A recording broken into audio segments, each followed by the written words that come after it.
maybe I'll touch also on something not physical, is weight, being overweight, and then height, which I think is something I didn't necessarily realize, but it did affect certain things, especially how you relate to men.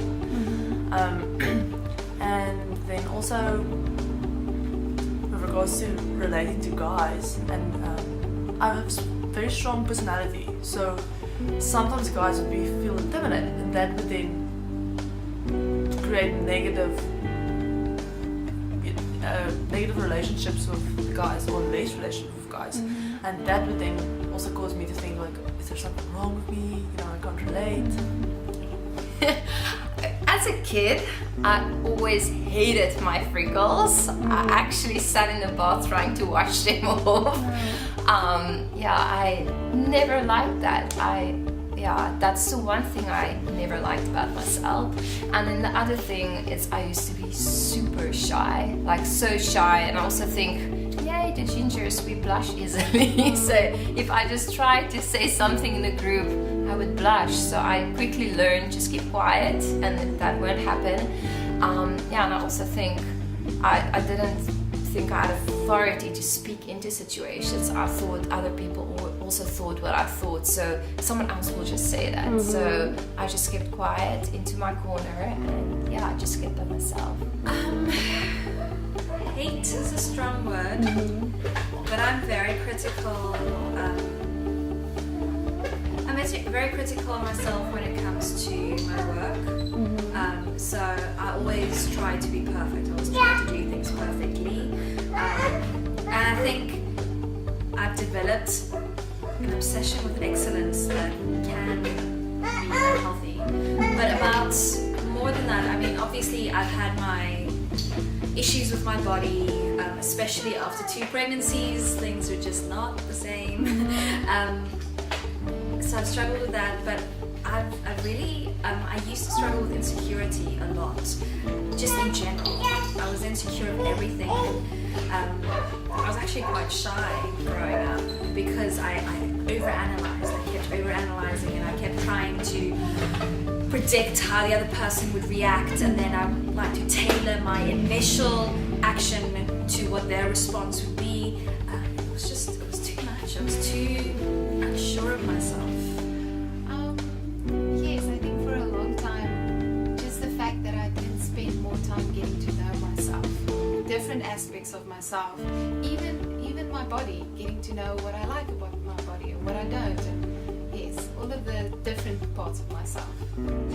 I had a lot of things just growing up. I had decided, that my ears were too big and that my arms were too big, and I think it was mostly centered around, I was heavier as a child, and so I had a lot of insecurities about that, just feeling like I didn't look good, and I was embarrassed of my legs and this and that. It was all over just kind of a lack of self-worth and feeling like I wasn't, beautiful.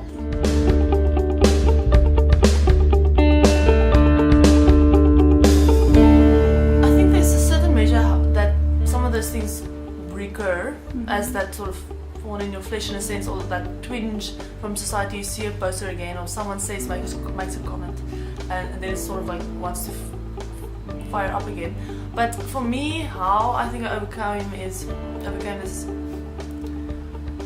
I had a realization of what grace is. So, beginning of last year, somewhere, I really struggled with some of these things at the end of last year. So just worth and how I see myself, and why there are certain things in my life and why not. And then I really just had a battle with the Lord, and I believed He said certain things about it, He gave certain promises. But still, then I did something stupid. And just after that, going back to God, on my knees, saying, "Oh my word, what did I do now? I'm so sorry." And then just being accepted completely into His arms. And I think that for me made me realize that the way God sees me does not change with regard to any of my flaws. None of my flaws or imperfections or sins even affects how He values us. And that for me changed my perspective on how I see myself. So now I constantly try to renew my mind by making sure that the things means that sort of the ladder that I use to value myself is in line with what he says about us. Okay.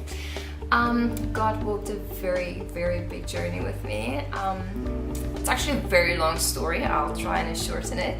I went to study dancing, and then that kind of didn't work out. I got an injury, and then I started doing drama, and that really opened my whole perspective of being shy.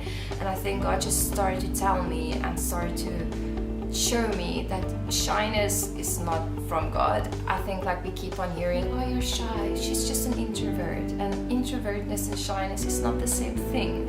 God didn't create any of us to have a fear of people. We should not fear people. And I think God just had to show me that I think I didn't keep quiet for any other reason than the fact that I was fearing people. I was fearing their opinions. I was fearing what they would think. I was fearing, what if I blush? And I just had to learn that God gave me specific things on my heart to say.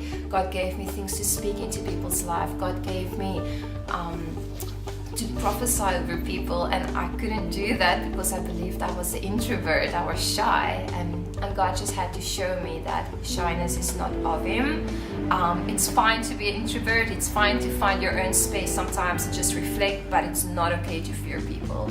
Slowly through my journey with just like learning to accept myself, I learned that I can speak. Woo! So you don't have to be shy. And then the 3 goals, I think I used to work with kids, and then the one time this little kid came to me and she was like, what is on your face? And I don't know, I think it was a God thing, but God just told me that it's sun kisses. And she's like, I also want sun kisses. And I think that changed my whole perspective. I'm like, oh, sun kisses. And I started looking at it, it's unique, it's awesome, like God created me differently, and that's really, I love my freckles, they're me. And when I put on makeup or a base, I'm like, oh, it doesn't look like me anymore. So I just learned to love myself. I grew up, but I think the growing up process was facilitated by being out of my comfort zone. I mentioned that I was really shy growing up, but then when I was 15, I had to go to the school hostel, and all of a sudden I'm out of my comfort zone. I have to interact with people, and I realized it was sink or swim. So with many of my insecurities, I realized that the moment that I just throw myself into the swimming pool and then you either deal with it or it engulfs you, I tended to overcome. Since my baby came along, my little girl, I've actually had to spend more time really just thinking about who I am and what kind of mother I want to be, and out of that came a time of just finding myself and rethinking how I feel about myself, and a lot of healing came out of that as well. So yes, I think that forced me to work on that. I think a lot of it came when I started to understand that like just the concept of lies that we believe, and recognizing that the things I was saying to myself weren't true. And it even came down to saying, like in my own self-talk, like I hate myself. I would say that all the time. And so then when I was around 16 or 17, just realizing, wait a minute, why am I saying that? And why do I agree with that? And then even further, a couple years later, realizing that that's not the truth. And so replacing those lies with what the truth is really helped me to overcome the insecurities and feeling the lack of self-worth.